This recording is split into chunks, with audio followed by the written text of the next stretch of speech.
السلام علیکم ورحمت الله وبرکاتو ملګرو، زه سمیع الله صفحه یم او تاسو ګورئ ټیک پښتو یوټیوب چینل. په نننۍ ویډیو کې غواړم تاسو ته نن وښیم هغه کسانو چې ډي وي لاټري لپاره ثبت نامونه کړي وو، هغوی څنګه هغوی ته معلومات وشي چې موږ ورته انتخاب شوي یو که نه. نو هغوی څنګه کولی شي چې خپل ثبت نامونه چیک کړي چې دوی انتخاب شوي او که نه.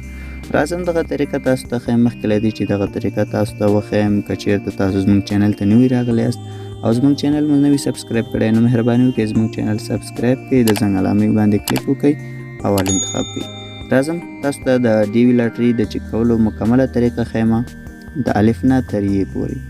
نو تاسو به لومړی ګرانو ملګرو په خپل موبایل کې یو براوزر خلاص کړئ. زه دلته یو براوزر خلاصوم، مثلا دغه کروم براوزر، په دې زه کلیک کوم، ماته دا خلاصېږي. تاسو به ګرانو ملګرو په دې سرچ بار کې دلته ولیکئ چې ډي وي لاټري. زه دلته لیکم ستاسو په مخ کې ډي وي لاټري، ما ته هلته لیکل کېږي، خو تاسو فقط دومره وکړئ چې ډي وي لاټري ولیکئ، تاسو ته هم راځي، ځکه تاسو ته د مکمل ویب سایټ نوم به ډېر سخته شي. تاسو ته دلته ښکاري دا پرېږدئ، فقط ډي وي لاټري تاسو ولیکئ، لکه څنګه چې دلته ماته لیکل شوی. تاسو ډي وي ولیکئ، دغه لاټري په دې کلیک وکړئ. کله چې په دې کلیک وکړو نو تاسو باید لومړی سایډ وګورئ چې اصلي سایډ دی تاسو کوم یو چې رسمي سایډ دی او که نه. نو دلته وګورئ تاسو ته یو اس ډپارټمنټ آف سټیټ لیکلی، تاسو ته u.s.ډپارټمنټ آف سټیټ په دې باندې به تاسو کلیک وکړئ. دلته لیکلی چې الکټریک ډیورسټي ویزا، په دې به تاسو کلیک وکړئ.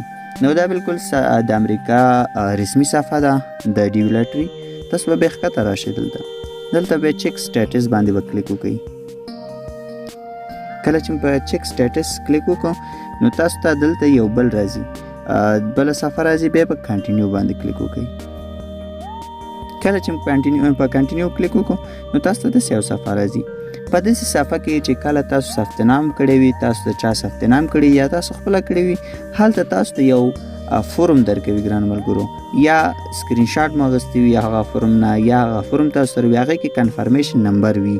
لکه په دې بغل کې تاسو ته دغه عکس ښکاري، دغه عکس تاسو په دې عکس کې تاسو وګورئ، دغه کوم چې تاسو ته علامه پرې راځي دغه ته وایي کنفرمیشن نمبر.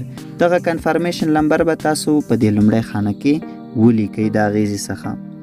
زه دلته لیکم، تاسو یې وګورئ، ما سره تیار شته. کنفرمیشن نمبر مې پر لومړۍ خانه کې ولیکه. دویم دلته راځو ګران ملګرو، دلته به موږ څه ولیکو، دلته ستاسو تخلص دی چې تاسو تخلص څه ورکړی وي، هغه تخلص به تاسو دلته ورکئ. زه تخلص مې پکې ورکړم. بیا په دې دریم ځای کې چې تاسو ته یې لیکلي چې ایر آف برث، یعنی د پیدایښت کال تاسو ورته ولیکئ. فقط کال، ورځ، میاشت او دا بالکل پکې مو لیکئ. فقط کال ولیکئ چې په کوم کال کې تاسو پیدا شوي، هغه کال به تاسو ورته ولیکئ. زه د کالم ورته لیکم. په دې بغل کې تاسو ته ښکاري ګران ملګرو کوم یو چې زه وایم، هغلته تاسو ته نښه کېږي چې کوم یو باید تاسو انتخاب کړئ. کال مې ورته هم انتخاب کړ. بیا تاسو ته دغلته کوډ راځي ګران ملګرو، دغه کوډ به تاسو ولیکئ، دغه بره چې لیکل شوی دی همدا به تاسو یعنې شی په دغه خانه کې ولیکئ. زه یې لیکم، ما ته یې لیکلي چې 4 بیا ایکس دی، بیا یو، بیا ای، بیا ایکس، بیا 5.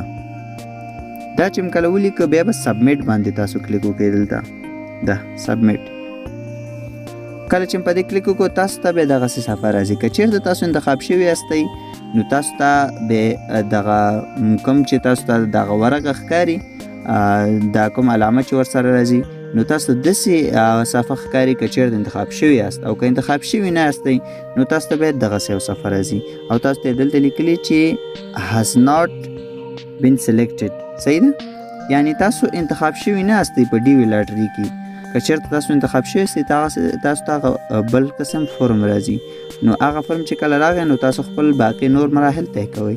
نو دا وه د ډي وي لاټري د ثبت نام د چک کولو طریقه. ډېر په اسانۍ سره تاسو کولی شئ دغسې ثبت نام چک کړئ.